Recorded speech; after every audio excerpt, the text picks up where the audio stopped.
From Montana's news leader, this is the MTN 530 News. Good evening, everyone. Thanks for joining us on your Monday. I'm Jeanelle Slade. Well, 3 Billings teenagers killed in a single vehicle accident Friday night are now officially identified. Tonight, we learn a little more about each of them as family, fellow West High students, and a community grieve the loss after the SUV they were traveling in rolled west of Billings at 64th in Danford. Well, a tough weekend and difficult day for many across the community. Today, the Yellowstone County coroner identified the victims. 16-year-old Connor Hunter DeVere died on the scene of Friday's crash. His mom tells us Connor loved anything outdoors, hunting, fishing, and dirt bikes, to name a few. She says he had compassion for anyone or anything he met and was just a great kid. 18-year-old Kylie Ray Larson also died at the scene Friday. Her family tells us Kylie was fun and spunky with the biggest heart of gold. She loved to cook, and her family will miss her messes in the kitchen dearly. She loved her 7 siblings and was dedicated to her faith. Her family also says, we are devastated by the loss of Kylie and her friends, but grateful for Zach and his survival. They are all shining stars in a dark world. 17-year-old Thomas Christopher Lindsay died at the hospital. His dad tells us Tommy Moneyman Lindsay was a motorcycle state cross-country series champion. He loved to hunt, but everything took a back seat to football and being a Golden Bear. His family also says Tommy was lucky to not only meet his hero, but grew up with him, his brother, JJ. And an update tonight on the lone survivor, 17-year-old Zach Malcolm, who was best friends with Thomas Lindsay. Zach was transported to the hospital, underwent 2 surgeries, and is expected to be released today. Zach's mom told me that he is very thankful for the community outreach and support. He will miss his friends dearly and sends his love to all the families involved. Well, Q2's Jeanelle Slade was at the scene today to bring us more details and the impact being felt across our community. Montana Highway Patrol says that high wind and speed both played a factor in the crash that took 3 lives Friday night. It is understood that the driver lost control of the vehicle after hitting a large snowdrift that had formed in the road. The Chevy Equinox with 4 occupants went off the road, rolled, and struck a fence. According to Montana Highway Patrol, the teens may have been traveling too fast to control the vehicle in those conditions. Today, members of the community visited the memorial where the accident took place, signing their names on 3 of the crosses at the memorial and reflecting on the memories of their lost friends. I ended up knowing Kylie. We met through church. A lot of times I didn't really have anybody to sit with. I was kind of a loner, and so she'd end up sitting with me, and so I'd have a buddy. And then freshman year, we started talking, and we ended up having a class together, and I ended up losing my brother, and so it was the only class I ever looked forward to. She was just always super sweet and kind and never said anything harsh to somebody. Billings School Superintendent Greg Upham said that additional staff and a highly trained crisis response team has been working with staff, students, and families to ensure that everyone has the support they need through this difficult time. At both schools this morning, and the crisis response team and our administrators and teachers were working with our students and just doing the best. I thought everyone was doing as well as they could. This is a horrible tragedy, and our hearts go out to the families and the friends of this. And basically, it was just seeing people just support each other. Reporting in Billings, I'm Jeanelle Slade with MTN News. Thanks, Shaq. Now, Upham also says he wants to thank the community for the continued support towards the families and friends of the victims. Well, over 1,000 people have reached out to help the families by donating to GoFundMe pages. You can find all 4 of those links, all 4 of the individuals in this story at ktvq.com. Well, the Montana legislature is fast approaching its halfway point, and lawmakers are now rushing to meet the first major deadline of the 67th session. MTN's Jonathan Ambarian tells us about one of the busiest days so far in one of the legislature's busiest communities. March 3rd is the legislature's transmittal deadline. Any bill that doesn't appropriate money or affect state revenue has to pass through its first chamber by that date, or it dies. So lawmakers are in a hurry trying to get bills moving through the process. On Monday, the House Judiciary Committee came in at 7 a.m. to start their work. They scheduled hearings for 20 bills and passed many of them immediately afterwards. Thank you. This closes the hearing for House Bill 436. Without objection, we'll go to executive action for House Bill 436. Committee Chair Barry Usher, a Republican representative from Yellowstone County, asked those testifying to keep their remarks short, and he asked lawmakers to limit their questions. It's going to be a pretty tight day. I'm going to try and give every hearing a fair hearing.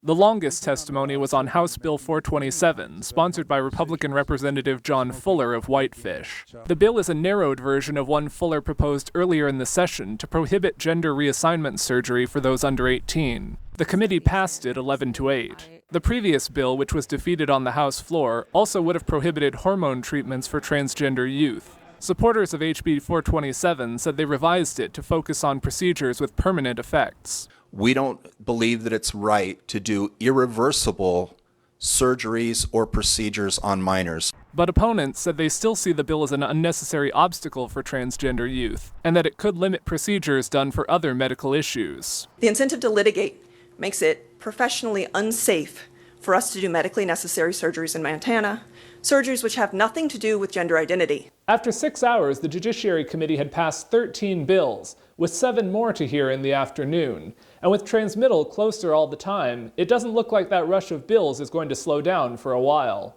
In Helena, Jonathan Amberian, MTN News. Thanks, Jonathan. And the Judiciary Committee has scheduled another 16 bills for hearing tomorrow. Well, a Republican lawmaker today presented a bill that would make it more difficult to request and receive absentee ballots in Montana. It ran into a wall of opposition at its first committee hearing. Representative Lola Sheldon Galloway of Great Falls says she submitted the bill at the request of constituents. They believe the current system can lead to ballots being sent to homes where the voter no longer lives, creating opportunities for voter fraud. Well, the bill would not allow people on a county list to receive a mailed ballot every election. Instead, they would have to apply in person for an absentee ballot every election. Opponents at Monday's hearing included county election officials, advocates for the disabled, students, and Native Americans. Keaton Sunchild of Western Native Voice says the changes would force rural voters to travel long distances every election to apply for an absentee ballot to supposedly solve a problem that doesn't exist. And the system we have here in Montana really isn't broken in terms of voter fraud. There's no widespread cases of voter fraud. There's not really an issue. So don't spend time fixing something that's not broken. And in our opinion, this is just another attempt at voter suppression. And the committee took no immediate action on the bill today. Well, now turning to Chief Meteorologist Ed McIntosh. Well, it seems a little calmer tonight, but yesterday, holy Hannah, the awnings almost blew off my house. You know, and that's just it. We had some damage reports along with this as well, Jeanelle. Take a look across the state. We had a lot of wind gusts this afternoon that were still hitting 50 over 60 miles an hour. Check out Livingston, 82 miles an hour. Some roof damage and actually a cabin that was damaged around the Stanford area in central Montana. Between Billings and Roundup, how about this overturned truck? Rick managed to catch this picture just after they turned it back upright again. Now, we do have that lull in the winds that we're seeing here this evening. We'll see the winds start to move back up as we get into tonight and into tomorrow morning. We'll come back and take a look at the reason for that increase in the winds and the rest of the week's forecast. That's just a few minutes from now. All right, thanks so much, Ed.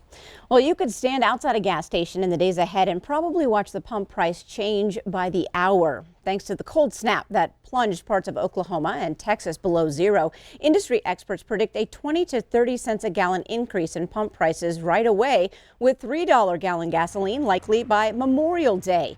Well, last week's polar vortex idled 20% of the nation's oil refining capacity, with Gulf Coast refineries shut down due to power outages and shortage of natural gas. Now, AAA says the recent big chill will push the national average pump price up another 10 to 20 cents from its current level of $2.54 a gallon. Such an increase could put the national average at $2.65 to $2.75 per gallon.